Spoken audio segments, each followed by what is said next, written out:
stats say that 30 to 40% of even realtors are going to get out of the industry in the first quarter of 2023, which that to me is an opportunity of a empty playing field. And we get rid of the people that were just simply interested in real estate, because it's easy to be interested in things. Commitment is a completely different thing. So when you're committed to something, that means you're going to make it work no matter what. And most people, it's normal, give up at the first, sign of adversity or fear or hard work, and work ethic is extremely important in these times. You have to really, really get out there and go back to basics. That's just what it looks like. So.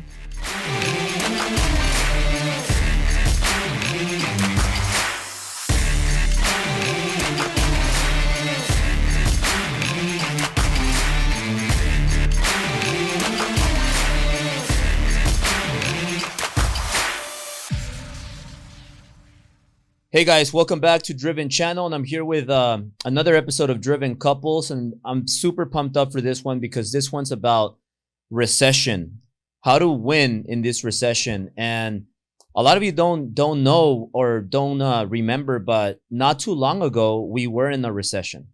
I'm talking about 2020 when we had COVID. The start. We had a little mini recession that lasted a little bit, and I'll tell you what, it got very scary for a lot of people, including myself. I was very scared for one day, and I get over it quick. That's the difference. Like sometimes, you have moments where you're kind of like, hey, you know what, this is going to be a little bit challenging. What am I going to do? How am I going to handle this? So I remember 2020 when it started, when we started with COVID. I remember that for a moment I was like, what's going to happen? I thought we were going to go out of business, and I have never felt like that, but I felt there was a high chance we would go out of business, because when COVID happened, they were talking about shutting down recordings. So for example, when we had a big pipeline of loans, of mortgages in the pipeline that we were going to fund, a lot of those loans, or all of them actually, they just got stuck, meaning the banks weren't moving forward. And they were coming up with all these excuses why the loan couldn't fund, why we couldn't get to that next step, because lenders were also worried and they didn't want to fund loans. So when you have a mortgage business and you have a big business and you rely on funding lots of loans, and then they start freezing your loans, and then they start telling you, hey, we might stop recording deals, meaning they're gonna stop real estate brokerages. They're gonna stop lending institutions from doing business. That's literally putting you out of business. So you can't survive for a long time if that happens. So for a moment I was like, what are we gonna do? Like, it doesn't matter how much reserves you have if you can't fund loans for who knows how long. And the bigger the institutions, the bigger the problem. So for that, in that moment, I was like, what am I going to do? I didn't know what I got a little bit like worried. And I remember I had a conversation with Bobby Castro, and he told me, hey, you know what?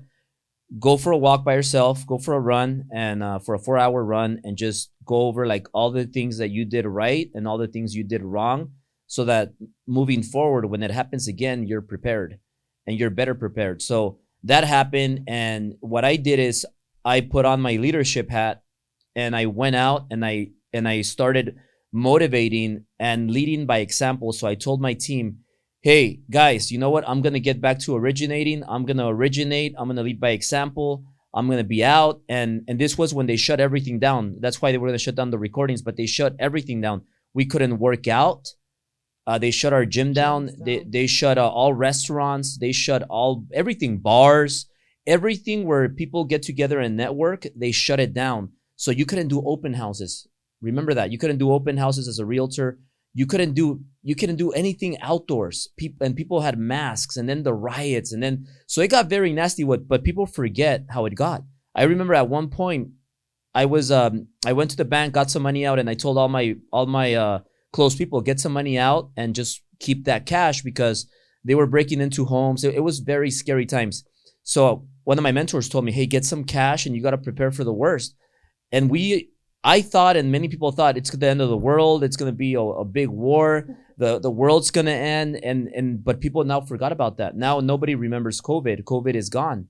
Now it's not, I don't know what happened, but magically now everything is past that.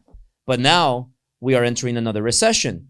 So people are worried, like, what are we going to do? How are we going to combat this? And now I'm looking at data, numbers, and the numbers are really bad for especially realtors and loan officers.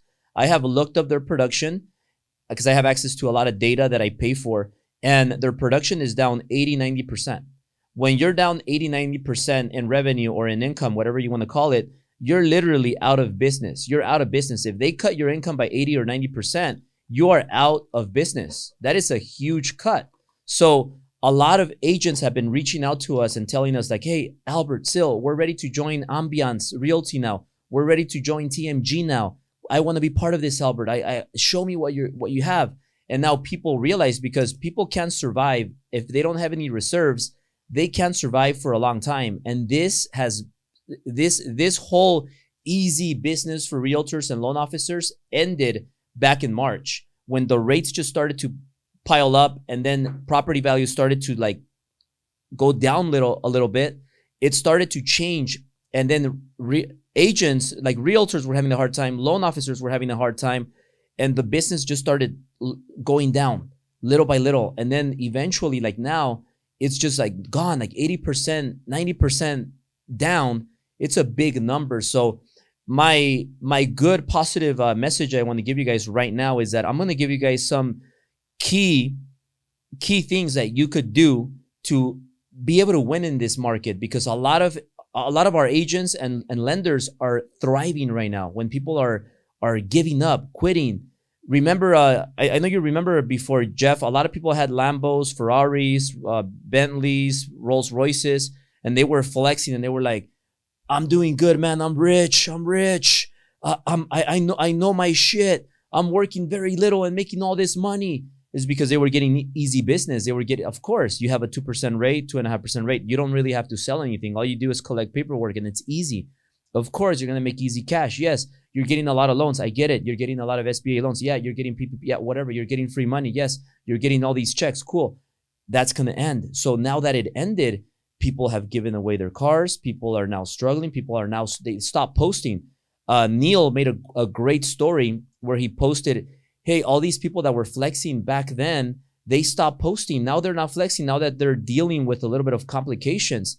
That's not the right message to send, because if you are a real leader, then you got to step up to the game and you got to figure out how to fight this, and you got to be able to be a role model. If not, then you were just a fraud. So when I see myself, and I'm a little bit proud of myself, as you can see, like I'm still standing, I'm still fighting, I'm still thriving. I'm still here leading the way with my leaders. And we are an example of what every mortgage company should be. Every real estate company should be. Just because it's the holidays, just because it's a recession, it doesn't mean you just give up and stop. Yeah. It doesn't mean you stop posting. It doesn't mean you stop trying. You know, you got to fight. You got to fight. And if you lead by example, you're going to have everybody under you also be leaders. So we create leaders here, not followers. And we create other leaders that are creating other leaders below them. So I'm just really excited about this topic. I have a lot of key takeaways that you guys are going to take that are going to help you start 2023 on the right foot. So Syl, I want to throw it to you. I want to see what you have to add to what I just said. And how do you feel about all this stuff going on? I mean, recessions are part of, if you go back in history, this is just what it looks like. And unfortunately, there was a lot of printed money and a lot of easy money. And in our industry, at least, there was a lot of order takers, application takers. That's really what it was. So this is why now it happens, over and over again, but only the strong will survive, true professionals. And you actually have to know what you're doing. It's not just, hey, I got a license, and it takes years to get all the knowledge that is required to become a good loan originator, to become a great realtor, right? And actually build a business. And I feel like the last 2 years made a lot of weak people. A lot of egos were all over the place. And, it's egos, everybody has an ego. You just have to know how to control it. And I always tell a lot of people this in one-on-ones, but money changes a lot of people, and it simply enhances whatever you already are. So, some people can't handle having a little bit of money or a lot of money or making large amounts at once, so it's a lot of people are being exposed right now. And for us, at least, it took 15 years. Clients every year, hustling, grinding, servicing our clients, looking out for their best interests, not just our interests like a lot of people were doing, and if you weren't prepared for it, well, a lot of people are looking at a very hard reality, and a solid business takes a lot of years to build. And, I don't wish anybody any harm, but it's a good learning lesson for a lot of people. So, if you're not willing to change during times like these, the people that are really, really scared is the people that are not willing to change. They don't trust their abilities, right? And in any market, you have to be able to pivot and just adjust to what's going on. But it happens over and over again, year after decades. It's just a cycle that happens. But yeah, I think a lot is going on, and unfortunately the world is a little messed up right now. So we just got to keep grinding. So guys, and if you don't believe it's going to get horrible, that it's going to get nasty, it's going to get very scary. Like, I don't want you guys to take this as anything. I don't want to sound negative, but I want to give you the reality, like, please don't go, or maybe you're going to tune off and you're going to be like, hey, you know what? I'm going to unfollow Albert. He's very scary. He's giving me a lot of negative stuff. I don't want to listen to that because I'm getting very, very scared. Look, we are heading into a global recession. There's a lot of problems going on everywhere in the world.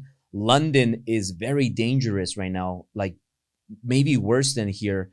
And a lot of countries are going through a lot of difficult things right now. This is not just happening here in LA or California or the US. The world is messed up. We went to the Grove yesterday here in LA, and we're driving, right? We live in Bel Air, a really nice area. And as soon as we leave Bel Air, the gated area, we go out, we drive past our office, everything is good. Once we go 15 blocks away, like a mile away from our office, and we get out of West Hollywood, and now we're getting to the outskirts of West Hollywood, like closer to LA, to get to the Grove.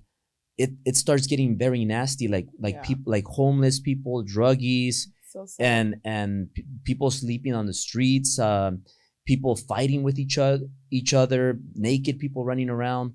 My dad left my house one day, and he said that he was leaving, and it was like 8 a.m. or something like that, and a druggy homeless just goes to his window and starts banging on his window. And my dad said, man, I got scared. I don't know what he was going to do. He was crazy. And then the light changed, and then my dad left. But that's going on a lot right here. If you guys, I mean, you guys know I got robbed gunpoint twice already to steal. They stole over $1 million like in the last 12 months. So you guys have to watch out for that. Like now, especially, there's a lot of other things you have to worry and focus on besides just making money. It's not just making money or just getting business. There's a lot of new ways to get easier business, new business, and be more out there. So for me, one of the things that I did that I want all of you guys to take notes right now and make sure that you work on it if you haven't started yet.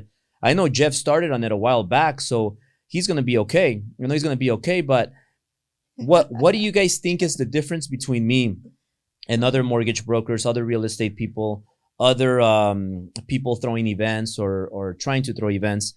The biggest thing is that I built a lot of relationships. That's number one. I build my credibility. I've been in business for the longest. I've been in mortgage industry for about 20 years, all right? 20 years. I started when I was 19. I'm 39. And not only that, I've been 10 years, for 10 years, I worked for other companies. And now for 10 years, I've been a business owner. So my oldest company, the Mortgage Guys, TMG, has been in business and active for 10 years. The second oldest company, Ambiance Realty, has been in business and it's active for 8 years. My third oldest company, Driven Enterprises, has been in business and active for 7 years. My newest business has been in business for a year, Conquer Escrow. And I have many more businesses. I started 7 businesses from scratch with my wife. and we make a good team. So now what I'm saying is that's credibility. That's a business acumen. That's a track record. That's somebody that has not only started a company, but scaled it for the longest. So I've been through a lot of ups and downs. I made a lot of mistakes. My purpose right now is I want to help you avoid the big mistakes. I don't want you guys to make $1 million mistakes where it could put you out of business because you're losing millions. I don't want you to make those big mistakes. It's okay to make little mistakes because you're going to learn. You're going to get experience through them. But I want you to avoid making those huge mistakes that cost me a lot, that can literally give you a heart attack at any moment. But I have a strong mindset. I've been there. I've done that. And I feel really young. Like I don't feel 39. I feel like I'm 25 or 24. So you're almost 40. So that's why Crazy. I believe I can give you guys a lot of value, because I can give you things that have worked for me and things that have not worked for me, so that you guys can go and take it to that next level. So let me start by this, and I want to open up. I want to open this up for questions, because I want you guys to give me your questions. 4 key things that I want to talk about today are the 4 key business principles that have helped me and guaranteed scaling every single business that I have started in different industries. And those are my key 4 business principles that will make any business, any industry thrive, regardless if there's recession or no recession. Another thing to take into account is make sure that your mentor or somebody that's giving you advice, like me, has been through a recession. I went through the Great Recession that happened in 2008. That was the Great Recession. It started off, I have it right here, 2002, December 2002 and June 2009, which is otherwise known as the Great Recession. Very scary times. 2008 is when it hit, when it got terrible, horrible, and many people left, gave up and quit. But I went through it. I stayed in the industry and I beat it, and then I stayed in it, and then I've been in business for those all those moments. So I have the experience that allows me to give you guys advice on how to get through that. So the 4 things that I wanted to mention is, number 1, sales. If you don't have any sales, then you don't have a business. Sales are number 1. Without sales, you don't have a business. Without sales, you don't have events to put together. You don't have a company to run. You need sales. Now, it's not only sales. A lot of people have been selling the old school way, which is the only way that existed in the past, which is going out there, knocking doors, talking to people, meeting people one-on-one, face-to-face. That is not the case anymore. That you should still do. But just think about how limited you are. If you rely only on people that know you or meet you face-to-face, you're going to be very limited and you're going to go out of business.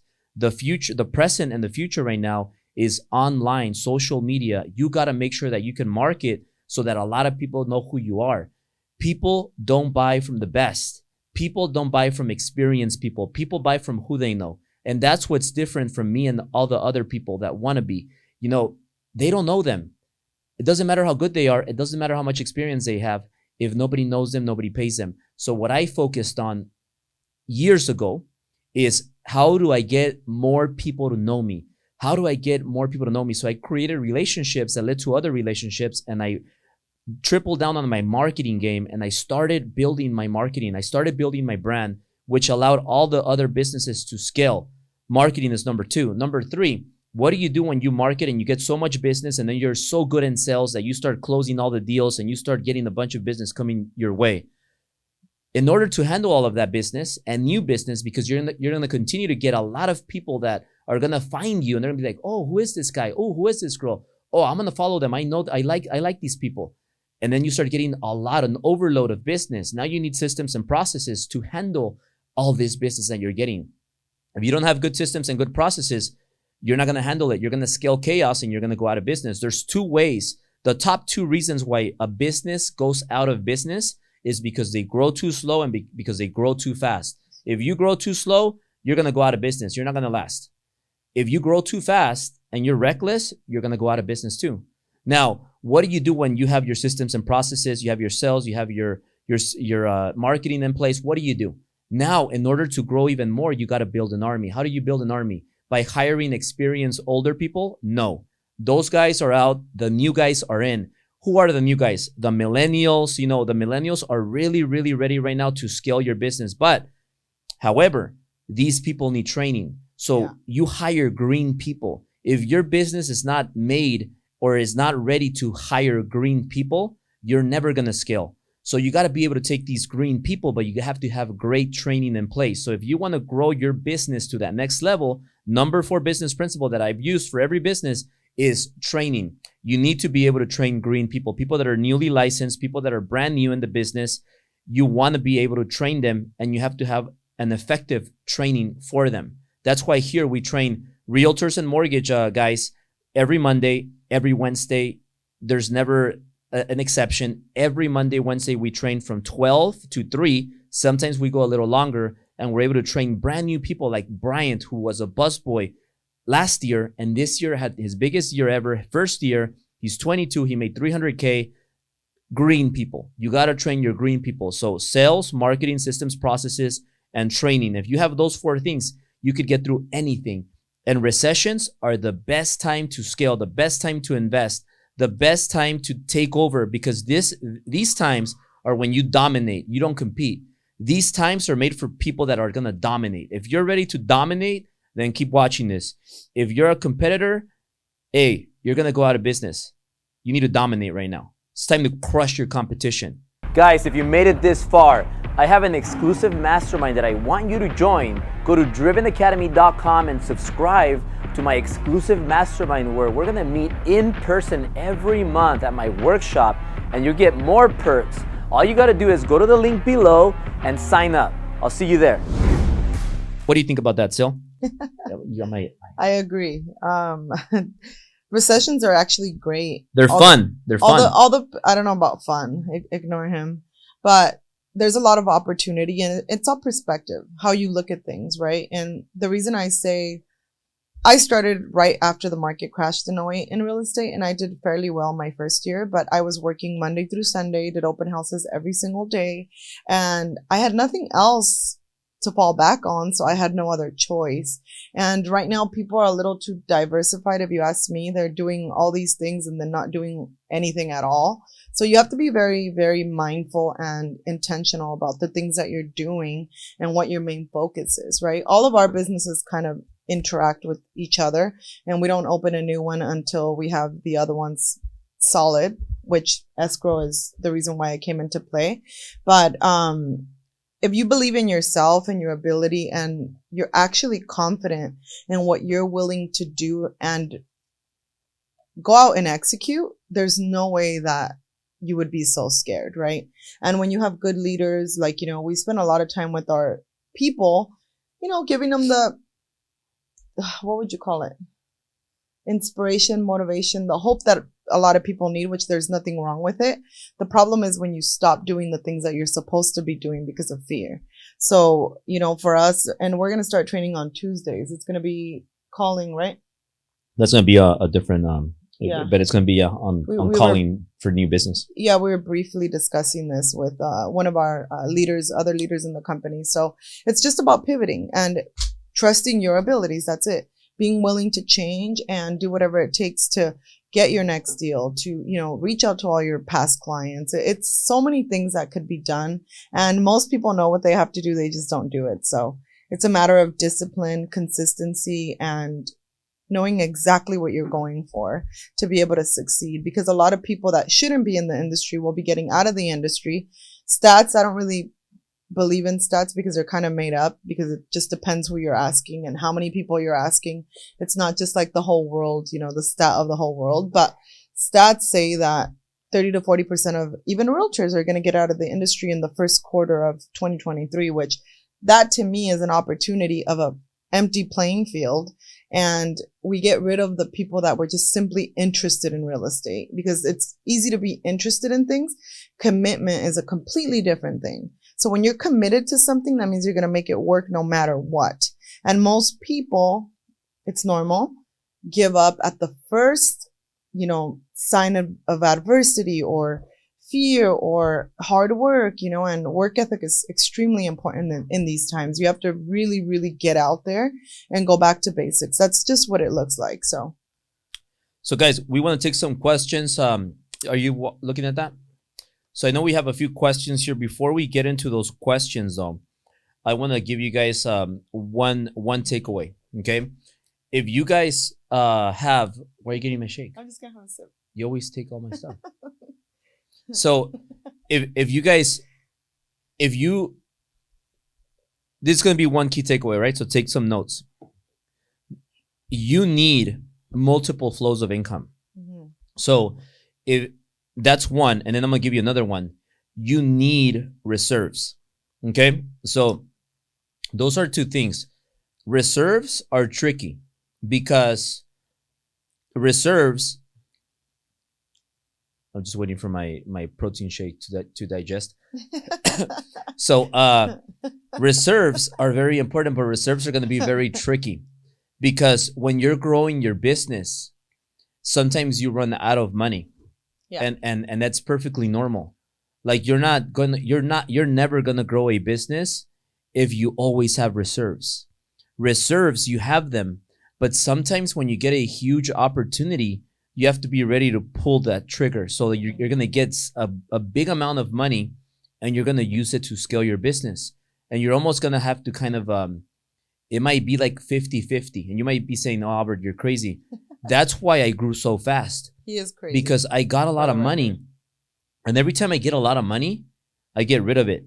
And I invested in an idea that could scale my business 90% of the time.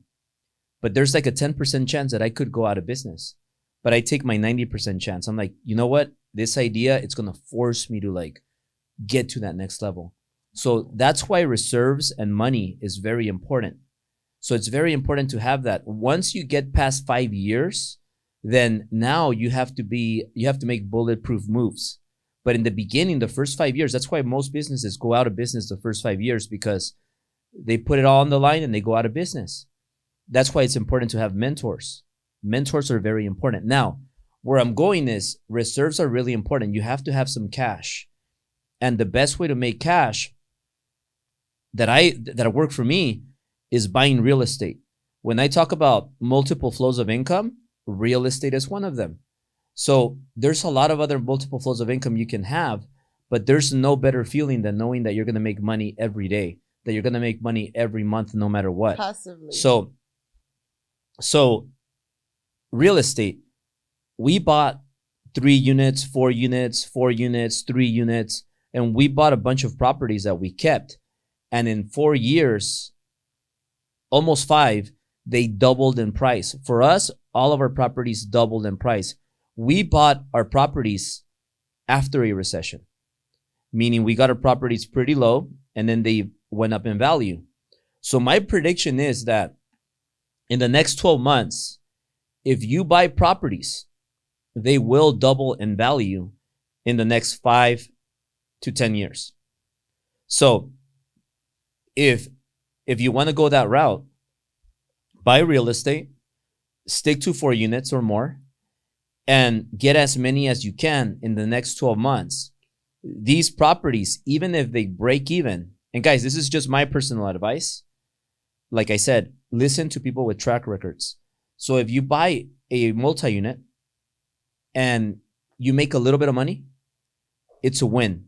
Because remember, real estate, you're going to buy low in the next 12 months. You're going to hold your properties for 5 to 10 years.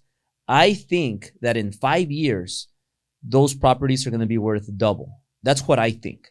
In 5 years, I think they're going to be worth double. I'm not promising you, I'm not guaranteeing you that because I can't. But I think that in 5 years, if you buy, like if Martin here goes and buys a 4-unit property right now in Lancaster, Palmdale, Bakersfield, wherever he finds one. Outskirts. In 5 years, that property is going to be worth double. So if he goes and finds something for $500,000, he keeps it. In 5 years, he's going to pay the principal down a little bit. He's going to owe less. He's going to make some positive cash flow every month, maybe a little bit. Don't expect a lot. He's going to get some tax write-offs, which is going to help him with his taxes. He's going to, his property's going to appreciate. And he's also going to leverage. If you want to go buy $500,000 of stocks, you're going to need $500,000 cash. But if you want to buy $500,000 in real estate, you don't need to pay $500,000 cash. You could finance it. Okay, so you could either put 25% down, you could put 20% down, or he could buy it with 3.5% down. Three. That's like baby money. 3.5% down, it's baby money. Like you should have 3.5% down. So you could buy it, FHA, he could live in one of the units happily, and then rent the other 3. And then after a year, he could be like, I'm going to move out because I don't like this area. And then guess what? He rents it. And instead of having to put 100% of the money, like for stocks, he only put 3.5% down to buy 500,000. In 5 years, I'm thinking that property is going to be worth over $1 million. So he literally made way over $500,000 in 5 years while having his job, making money, making some side money or whatever he wants to do. But now he just added $500,000 of net worth. And he's making a little, and then he could refinance, cash out, borrow money, buy another one. He could refinance, remove the mortgage insurance, the monthly mortgage insurance, reduce the payment, and now he's making more money every month. He added $500,000 in net worth, and on top of that, now he's making like $2,000 a month, passive income, and then he gets those $2,000 a month, and maybe he starts a little other side business, or maybe he buys another property, or maybe he cashes out, refinances, and starts a business. I don't know, just ideas, but that solves 2 problems. It gives you money, liquid, because you could refinance your house and pull out the equity, and it also gives you monthly income. Maybe he wants to start a virtual training system later on with that money that he made. There's a lot of ways to win, but you got to have the right mentorship. You got to have the right ideas to win in these times. In these times, I know Jeff likes to do a lot of teaching and go out and do seminars and things like that. In recessions, self-education is one of the top, if not the number one industry.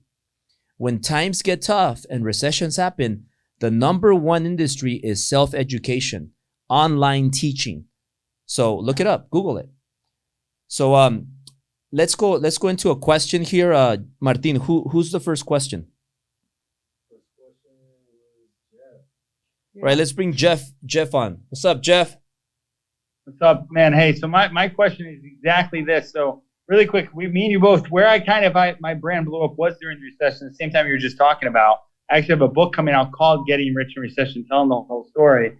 And you guys, actually, I was in Driven Academy, was one of the things I bought. True story. And it was so well produced, and it was Get on Health. And when I was eating ice cream, like everybody was during the recession, locked in, I started going to the gym, which changes everything. But present day, what blew me up was I actually started consulting other businesses, right? I started showing them how to do content online. Just recently, just like you just said, Albert, you speak so right to me. I know I need to stay liquid now, going in everything. And that's what I'm doing. Not coming out, not going to so many events, right? Bobby's told me about this. We just acquired a short form video editing company, which is training, systems, all that. That's all I've been locked in this house in Miami doing, called Viral Alchemy. Well, how do you choose? Because what got me to the next level was exactly that. Not only did people pay me to grow their brand and get leads for them with it, but then I up-leveled for mentorship too. But now there's more events going on. There's your mastermind there, and I want to buy everything. So how can you, especially when you are liquid, how can you really be decisive on which ones to choose to go to and not? Like I want to buy everything, man, You should only have 1 to 2 mentors, and you should only go to 2 to 3 events a year. Like, I don't think you got to do more than that. Like, if of course, Driven is number 1, so make sure you have that on your list. Make sure you go to all the Driven events. There's a couple other ones that are really good.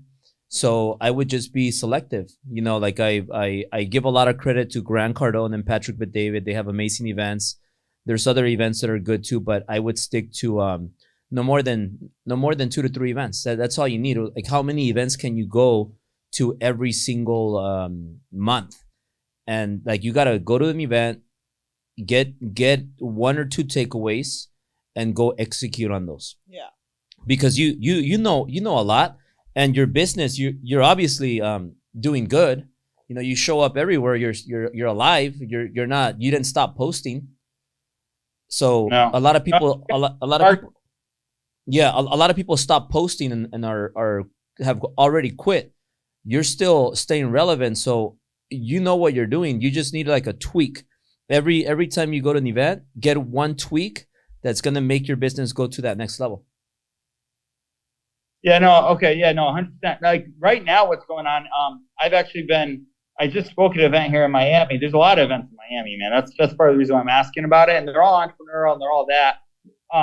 There's a lot of the crypto Web3 stuff space too. But I'm just saying, focused on exactly marketing and everything that I do. That like I just looked over a software company that we might be working with, but which is getting consulting contract. But the biggest thing that you taught me, and this is more kind of the second question on this, is when I go to an event, anytime I've gone to Driven, I've taken one thing. I'm actually going to do a YouTube video on it, on like the things that I've learned from each event, what I took through, and what I implemented to get to me where I'm at, and then we'll reveal where I'm at. Because the things that you taught, and it's one of the things you taught in one of your Driven books, which is one of the most valuable books I have sent to one of my team members. And it was really just, you're a marketing guy. It was literally getting up, asking the right questions, and being authentic where you were at. And I've done that many times, at Driven or at other events. I did at the Vault with Patrick and David as well. But what was the point, okay, when you felt, because everybody now, and I don't know if this makes me, if this makes you mad, but everybody says, Jeff, you're going to make it, right? You're going to make it. And this is success to me, Albert. Like literally doing it, getting paid to speak, all this stuff. I'm going to build the Kokomo J's in Miami, the coffee shop music studio. We're going to have the celebrity show here. You guys are going to be on it. But what do you say to people if they ever it's almost like kind of a side eye thing, or maybe, I don't know, maybe I shouldn't really care about that, but that's always something that always gets to me. They're like, oh, you're going to be so successful. Last night I asked Elon Musk a question on Twitter Spaces. I'm going to be hosting a Twitter Spaces tonight, right? I'm going to always keep putting out content, which is what it is. But what do you say to people? And maybe it's how I'm positioning my content too. Because I always position, and I talked about this. I like the Gary Vee, so I always did the reluctant underdog brand. I didn't flex too much. What do you say to people and say, oh, Albert, you're going to make it? I'm sure you heard that many times on your journey. When people say, Albert, you're going to make it? Or... Yeah, Albert, did you have anybody always say, Jeff, Albert, you're going to be so successful? So you're saying that because people tell you right now, like, hey, Jeff, you're going to make it one day, or like that? Right. Yeah. And but what is exactly making it? I mean, maybe it's the wife and the driven couples, my own version of. I think because you're in in the starting phase, like you're not where you want to be yet. Like maybe what does success look to you? I think success to you looks like you want to have the life of your dreams. And I don't know what that looks like for you, but I think it looks like having abundance, having everything that you feel like having no matter what, and having excess of it. That's what I think success looks to you. And maybe I'm wrong. You can tell me if I'm wrong, but people know how big your dreams are. So people kind of tell you hey, you know what? One day you're going to make it, because they see you that you're grinding it out, you're trying hard, and you're putting out a lot of work, and you're everywhere. One thing about you is you're omnipresent, which I like. So you're omnipresent, you're just everywhere. Sometimes you show up out of nowhere, and I'm like, oh, you're here also? So you're just there always everywhere. So people see you, and maybe some people make fun of you. Some people think that you're a joke, or some people are like, ah, ha, ha, this guy.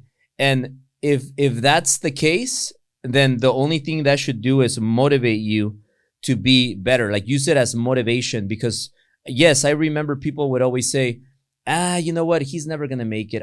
He's doing real estate. Oh, he's trying to do events now. Oh, he got this Ferrari. Oh, watch. Can't wait till he loses a Ferrari. Oh, people have been saying that all the time. Oh, one day he wants to be like Grant Cardone. Oh, he wants. So people would say that. All it would do is just motivate me. So remember, then moving on to haters. Remember, haters are the easiest motivational coaches, because you don't I don't have I don't need to have any I don't have to pay anybody to motivate me because I already have the haters and they're free. They're just motivators. The haters are just out there motivating you and they're free. They're free. You don't need anybody to push your limits. And you don't need to pay anybody to like tell you, hey, go for more, because you already have these free cheerleaders. They're like cheering you on and they're saying things like that. So when they tell you that, I think the only thing that does for you, you use it as a positive and you just use that as fuel, because you haven't gone anywhere, and I know you're gonna go big places, and take it as a compliment. People just see potential in you, so they know that you're gonna be a big deal. So people just have high expectations of you. Well, here, I'll leave it on this one thing. Talk about big deal. We're very close to opening up the probably 2 years once the market we take advantage of it. We're going to open up Kokomo J's, the coffee shop, and virtual studio, right? So that's still going to happen. That's never lowered the target. But lately, because we're in America, I've been talking about making a run for president one day. And I did that 100%, Albert, because A, I love this country. I love freedom. I see what's happening. I see where we're going to be in 10 years.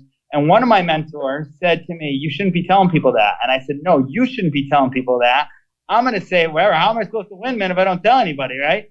So at the same point of it, I said that enough, very similar, because I've already started accomplishing. This is kind of it. Being in Miami, doing this, getting paid to speak, paid to consult companies, building out personal brands, like that was successful for me. So now going back, taking care of my dad, paying his house off, doing little things that maybe I didn't do that weren't in the picture, it's kind of opened up. But I think always challenging myself. I'll never be afraid to put out, and very similar to you, to dream big and say different stuff, because I always believe I can do it, man. And the people who say we can't do it, they're just dream motivators for us anyway, So, all right. Yeah. But yeah, thank you so much, man. 2 events, I got it. I'll do less events unless I'm speaking at them or something. Yeah. Awesome, Jeff. And just one more thing that I want to give you for homework. Try to be on as many podcasts as you can. So maybe do some stories and maybe do like a video that you promoted on your social media, and just put, hey, I'm Jeff. I mentor this. I coach this company. I spoke at this company. If you guys want to have me on your podcast, I'm going to be doing a couple of podcasts this month. Reach out, and then you just select podcasts, because that's free. You're going to do it on your time, and then you're going to be exposed to more people, because right now the people that are going to win are going to be the people that are in front of more faces. So you got to become known. Like McDonald's, they're not the best burgers, but they're the most famous burgers. I've met you don't want to be the best tasting burger that nobody knows. Like the best tasting burger that nobody knows, I had it in Mexico City in a little pueblo that was very dangerous, and my cousins took me there, and I had this beautiful burger. It was so good. When you have a burger and you see the fries are so crispy, and then the patty is like perfect, the bread is like toasted like to perfection, and it just melts when you put it in your mouth. Like I had the best burger. Now. I'm missing dinner so I could ask my question here. Now you got me starving. I had the best tasting burger ever in some little pueblo in Mexico City, and nobody knows about them. So you don't want to be like that. You want to be the most popular Jeff, so that people know you and people are going to pay you more. People are going to hire you more. So go out there and just start promoting yourself more. Hey, I'm offering this. Put me on your podcast, because that's going to be new eyeballs that don't know you yet. So go do that. Yeah, 100%. It's like you're in my mind. That's exactly what we're doing. We're on a podcast tour right now. We're doing part of the reason Andrew Tate, hate or love the guy, that's exactly the model we're following on podcasts. We have buzzwords and SEO words. We're doing it for me and other brands as well. Thanks to June of Viral Alchemy. So we have like 6, I think it's like 6 podcasts through this month of December, all lined up. So you're going to see them blitz out on content. And I'll give you some shout outs in them. All right. Nice. Awesome, Jeff. Have a good dinner. I will. I'm going to go get a burger. Go for it. Say hi to all the Latinas over there in Miami. They're some of the most sexy ones. We have another question. Is it from 77 Stars phone? What's your name? No name? 7 Stars iPhone. My name's Erica. Hi, Erica. Hey, Erica. Hi. I had a question in regards to credit card. what's the best way to handle credit cards, especially when it was a recession and after the recession's over? Like, what is the correct way to handle credit cards, especially if you want to build your credit and you want to purchase a home? Yeah, that was my question. Do you in a form of opening new credit cards and leveraging using them to build up your credit, or in a way of you have a lot of credit cards and you want to reduce your debt? That's it. Yeah, the second one, to reduce the debt. Okay, so let's say, let me know if this answers your question. He's a pro at this. Let's say you have 10 credit cards, and let's say that you have them all maxed out. Just an example. And you have one credit card at $2,000. You have a few that are at $1,000, $700 credit limits, and you have a bunch of little ones. And then you have maybe a few that are big. Maybe these are at $10,000, $20,000. So you have the big credit cards, and then you have the small credit cards. So I don't know if this is going to answer your question, but what I would do is I would start paying off all the little cards, all the smaller credit limits, because then you pay them down to zero and it brings down your utilization rate. So now instead of having maxed out $500, $1,000 credit limit cards, now they're paid off. So it shows as paid off cards. So now you have like paid off, and it's easier to pay those off. So you kind of pay them off, you get them off. And then you just leave the bigger ones till the end. And then once you get to those, you could maybe consolidate. You could apply for another credit card, transfer them to a 0% interest credit card that you open. You could ask for increased credit limits. And then the lower your credit utilization rate is, the higher your FICO score is going to be. So I don't know if that answers it, but maybe you could give me a follow-up question. So it's okay to pay them off, but it won't affect your credit as far as purchasing a home? No, because not closing them. As long as there's like a small balance on the credit cards, it was okay, and it will be better when you purchase a home. Keep them at 10 to 30% utilization. So like if you have a $1,000 credit card, keep it under $300. If you have a $10,000 credit card, keep it at under $3,000. Yeah. And the key is you could use your credit cards, but you got to pay them off, or you got to pay them down before the cycle closes. Mm-hmm. Because when the cycle closes, they'll report it. So like, let's say if you use your $10,000 credit card and you max out $10,000 and then you pay it off. If you pay it off at the wrong time, it might report at $10,000 usage. Exactly. So the key people that the pros at using credit, what they do is they use their credit cards. They use all of it, and then they pay it off before the statement date. When you pay off your credit card balance before the statement date, then it'll report it as $0 owed because you paid it off, and then you get to use it again. So you're literally just playing with the money. You're getting points. Make sure you use credit cards that give you points. For example, my American Express gives me a lot of points, so I get free money all the time. Yeah. And you don't get taxed in that money. Like, they don't tax you when you get points. So you have to play with the credit cards. By the way, I have a training inside my Driven Academy where I go over credit cards, and I go over how I got $80,000 credit limits, how I used 80 grand to create things, like create more businesses, have events. So for example, I'll have an event, I'll pay it with a credit card. After the event, I collect income, I make money from the event, and then I pay off the credit card. And the whole, the balance that gets reported is zero because I always pay it off right before the statement date, and then I make points, and then I get a bunch of money from using the credit card. So it's like a win-win-win, and I use other people's money before using my cash, because cash, you can't get it back. Credit card money, you don't have to pay it off every month. Yeah. If you have to wait an extra month because you're collecting the money, then you pay it off the following month. You pay a little bit of interest, but it's better than using your cash. Because once you let go of your cash, you can't get it back. You wanted to add something, Syl? Yeah, so credit works in a really strange way. So I think you were confusing paying them off with closing them, and that's two totally different things. And normally, it's good to say, let's say 10%. Like Albert said, 10 to 30, but 10% they can close out with you having a 10% that you used. If it's $1,000 credit card, $100. So it's super, super important. But as long as you don't get any lates, make sure all your credit cards, lates are what really affect you, 30, 60, and 90-day lates. But if you have all your minimum payments on autopilot, that kind of avoids, those things that happen sometimes, like missing a payment when it was so simple to put $100 payment, just in case you forget. Super, super important. Yeah, guys, and go to drivenacademy.com, sign up to drivenacademy.com. It'll be the best investment. It's only $67. And let me give you a quick little trick that I teach there. You could get like a Chase credit card, a Bank of America credit card, and depending who your bank is, you'll be able to get a higher limit. Yeah. Those credit cards, they offer you balance transfers.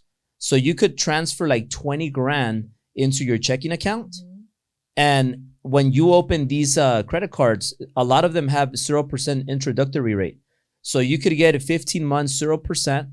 They'll charge you like 2% or 3% to transfer the money, but it's a one-time charge, and then it's 0% monthly APR. So you could literally have a $20,000, $30,000, $40,000 limit with Chase, with Bank of America, or with PenFed, or there's a lot of them. And you get, and there's ways to get higher limits. For example, I'll give you a little tip right here. All the traveling cards give you higher limits. So let's say Martin, he goes and applies for a credit card at with Capital One, and he gets like $5,000, and he's like, oh shit, man, I'm pissed off. Albert said I could get 40 grand, 50 grand. I only got 3,000, or they give him a 1,000 credit limit with Capital One. If you go to Chase, if you go to B of A and you apply for the travel credit cards, like the Marriott, the Sunwest, the Southwest card, the Ritz, they'll give you like $20,000, $15,000 credit limits. And then those credit cards, you could transfer those credit limits to like the Chase Freedom card, which is 0% interest for 12 months, 15 months. Now you transfer all the limits from all the other traveling credit cards. Now you end up with a 30, 40, 50, 60, 70,000 credit limit, and you could transfer that to your checking account. Totally legal, totally allowable. They offer it. So they give you blank checks, you deposit into your checking account, you wait 2 months, because the bank, when you go and apply for a loan, they're going to ask you for your last month bank statement or for your last 2 months bank statements. And that's all they want to see. So if you transfer that money and you move it and you have it seasoned for 2 months, now you could use that as a down payment for a house. So as long as you have good credit, you could get very, very fancy and tricky and get all this free money. Leverage. And then, you are going to have a monthly payment with Chase or whoever you use. However, that monthly payment is only going to go into the ratios for you qualifying. So let's say, and it's going to be 0% anyways. So your monthly payment is going to be very minimal. So you're going to have maybe $100, $200 a month payment, and it's going to be 0% interest. That's going to go back to your principal of that credit card. So as long as you use it right within those 12, 15 months, 0% interest, you could end up creating a very good tactic to get your first property. So I just wanted to share that really quick. I don't know if that helps. Very much. Thank you. You're welcome. You're very welcome. All right, guys. So look, we have room for maybe another question. We went long on these questions. Let me know, Martin, if you see somebody or see what Steph is saying. One thing that I do want to add to close out is knowing your monthly expenses. So we are in a recession. We could literally go the whole day talking about this, but we got to end it in an hour. So we have a few more minutes to do this. But one of the biggest things you need is you got to have a very strong mindset to survive this. And number two that I want to give you is get an Excel sheet, open an Excel sheet, and create a tab for personal and create a tab for business. And write every expense that you have that's personal and every expense that you have business. So your office payment, your home payment, your car payment, insurance payment, every single expense that you have. And you're going to realize there's certain things that you can live without, and there's certain things that you could live without. So right now in these times, you want to cut as many expenses that you don't need. For example, a fixed expense. A fixed expense, like an office, you need an office. You can't live without an office. But maybe you could live without, I don't know what. Fancy champagne? No, you can't live without fancy champagne. You need to have Veuve Clicquot. So you can't live without. That's a fixed expense as well, for me, at least. So there's certain things that you need, like you need a house to live, you need a car to drive, but maybe you don't need 8 Ferraris. You know, maybe you just need 5 or a little, you don't need, so you get what I'm saying. So when you write all that down, you see everything you need visually, and then you could cut certain things that you might not need right now, and you could use that extra money to invest it in opportunities, because right now this is going to be the best time to buy, because you're going to get a lot of things. You're going to get a discount on a lot of things. So if you notice, a lot of people are selling their cars, and they're selling their cars for less. A lot of people are selling their homes, and they're selling their houses for less than last year. A lot of people are giving discounts right now. So it's a very, very, very good time, because these times are when the greats show up and when the greats take over. All the average good people, all the average good salespeople are out of business, and all the hungry, coachable, humble people are going to take off right now, and they're going to create the most wealth they've ever created. Now, one tip, remember, there's 8 billion people in the world, right? So if you want to create massive wealth in this recession, create a product, work in a business, in an industry where you could help the masses. A billionaire that was worth 4 billion once told me something that I never forget, that I always think about. A person worth 4 billion, he told me, Albert, if you want to be rich, focus on helping the rich. The $1 million agents focus on helping the rich. There is limited rich people. $1 million, multi-million-dollar homes, yeah, there are some, but it's very limited, very limited. There's 8 billion people in this world, and very few, the 1%ers of the 1%ers could afford the multi-million-dollar homes. So if you help the rich, this billionaire told me, if you want to be rich, focus on helping the rich. If you want to be wealthy, which is a next level rich, that is like quadrillion times better. And a quadrillion, by the way, is 1,000,000 billion. Italian knows that. So there are 20 quadrillion ants in this world. 20 quadrillion ants. That's 20 million billion ants in this world. So just so you know, like I'm very I got very into this, but a quadrillion is 1,000,000 billion, because I always had a dream to be a millionaire. Then I moved to a billionaire, but then I said, well, what's the biggest number? A quadrillion. A quadrillion. That's 1,000,000 billion. That's the biggest number you could ever look up. Google it. A quadrillion. That's 1,000,000 billion. So this billionaire told me, if you want to create wealth, then you have to help the masses. So that's one of the biggest reasons why I told my team, hey team, I'm going to create this Driven Academy, and I'm going to help the masses. And I said, this has to be affordable for everyone all over the world. Like, I want people from Mexico to afford it. I want people from Brazil to afford it. I want people from Africa to afford it. I want people from all over the world to afford it. So I know a lot of people can't come to the Driven events. A lot of people can't afford me one-on-one, but I want to make something where I can reach the masses. So I started Driven Academy, and I told my team, I'm going to start it. And my team was like, Albert, you're crazy. Like, you're out of your mind. How are you going to do this? You can't do this, Albert. Like, you're crazy. Like, no, we're not going to support you. You can't do this. You have a lot of things going on, a lot of businesses to run. Your time is like, you don't have any time. And I told my team, I'm going to go against you, team. I'm going to create this thing, and we are going to keep it at $67 because I want to help the masses. The billionaire told me, if you reach the masses, then you could help the masses, and then you could create wealth. So if you're watching this and you want to create wealth, get into a space where you could help the masses. So instead of focusing on selling maybe $2-3 million deals, maybe you could sell 100 $800,000 deals in a month. Think bigger than what you think. You got to think bigger. Instead of helping 100 people that are going to pay $1,000, maybe I can help 1 million people that are going to pay $67. And then those people that come, I'm going to help them create more success. And then that's going to lead to creating more success for myself and for everybody else. So once again, guys, I just wanted to share that really quick. The billionaire that's worth $4 billion told me, if you want to be rich, help the rich. But if you want to create wealth, focus on helping the masses. So if you have a product right now, focus on the masses. How do you reach the masses? How do you become a better marketer? Because remember, people don't buy from who is the best or who has the most experience. People buy from who they know.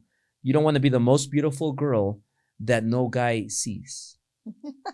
You want to be the ugliest girl that all the guys see. So you can twist it around and use it in many other ways, but people buy from who they see. People buy from who they know. So do you want to take one more question or do you want to end it? 59. We're at 59. Is there another question? So let's do I think Eva had a question. Eva. I think I saw you asking a question, Eva. She's a proud Academy member, so I want to give Eva I want to answer her question. Hi, guys. Hey. Hi. Can you hear me? Yes. Yep. I was wondering, I know you talked about you didn't have a lot of credit score either. Your credit score was low. So that's mainly what I'm building up. And I know she asked about that with the credit card stuff too. But are you still able to get a loan nowadays with the credit score low? Do they have a low limit? Are we still being able to buy them? Yes. So let me give you an example. For FHA, I don't know if FHA is something that you could use or qualify, but the first step is to go get pre-approved because they'll tell you exactly where you stand. And even if you don't qualify right now, they'll tell you exactly what you have to do to qualify in a month or in 3 months or in 6 months. So FHA allows you to have a 500 FICO score. So you could have a 500 FICO score. However, for FHA, if you have a 500 to 579 FICO score, then you're going to need 10% down. So if you're 500 FICO score all the way up till 579, they're going to require you to put 10% down. Once you hit 580 FICO score, then you could do 3.5% down. For FHA, you do need a 2-year history, W-2. If you're self-employed, you're gonna need 2 years tax returns to qualify. If you get an LP approval, you might qualify using 1-year tax returns. So but that's gonna require a higher FICO score. So there's a lot of factors, Eva. So I don't want to. I'm gonna get with Patty. I've already started talking with Patty, and Patty is absolutely amazing. By the way, together. Yeah, she's absolutely amazing. So work with Patty. I'm gonna do it. I gotta start at the top. So I hear your number one. So, and I love her. She's awesome. She's giving me some great help already. That's awesome. That's awesome. So yeah, get pre-approved first, and that way at least you know where you stand. And then Patty has something called a what if simulator. So she can tell you like, hey, look, if you pay this, it goes up this amount of points. If you get rid of this collection, or I'm just making that up, but if you have a collection, you get rid of it, or if you settle it, it goes up this. If you do this, X, Y, and Z, it could lead to this. So let her do the pre-approval process, because sometimes you think you have a lower FICO score because you see it on Credit Karma, or you have a credit card that gives you your score. Yeah, you were saying that. Yeah, and then your score might show there 620 or 580, and then you run it because mortgage credit score is different than auto credit score, credit card score, and it's different. So you might have usually you have a higher mortgage score than whatever your credit card score is. So get pre-approved, let her run your credit, do all that stuff, and then she'll tell you this is what you got to do. Yeah, this is what you got to do. All right, you guys, thank you for that info, and I will see you guys on Saturday for sure. Awesome. Can't wait to see you. See you guys. I wanted to come on Wednesday for training, but I have a doctor's appointment. Okay. Gotta go get that hip checked. All good, all good. I'll see you Saturday. And guys, once again, we'll see you guys Saturday. Have a good one. See you Saturday. Thank you for the answer. You're very welcome. And guys, once again, to close out, if you guys want to come Saturday, I have this Driven Academy that I mentioned. It's $67, right? And this is my mentorship program, and it's $67 is like, it's a crime. Like I should be arrested for it. It's actually like should be a felony. I think it's a felony. I might get arrested right now when I finish this. I think the cops are waiting for me outside. They might arrest me. Maybe I could exit through the other door. Martin, just hold them off right there. But $67 is a crime because you're getting so much value for $67. I should be arrested. And maybe I think Martin's kind of looking funny right now. But yes, guys, it's $67. So much value you get for that. And not only that, you guys get a intro call from me, a welcome call. You guys, I follow you back. And also every month we have a meetup in person where we come and meet here at our headquarters, and we mastermind for hours. And then we have a little mimosa Saturday after we finish the mastermind. So we get to spend a lot of time. It's the best networking event you'll ever go to. And I bring this to you for free for all the people that are members of my Driven Academy. So I'll see you guys this Saturday, December 10th, if you're part of it. If not, go sign up, drivenacademy.com. Much love. And do you want to say bye, Syl? Yeah, we love you guys. See you next week. See you next week. Bye, guys. Bye.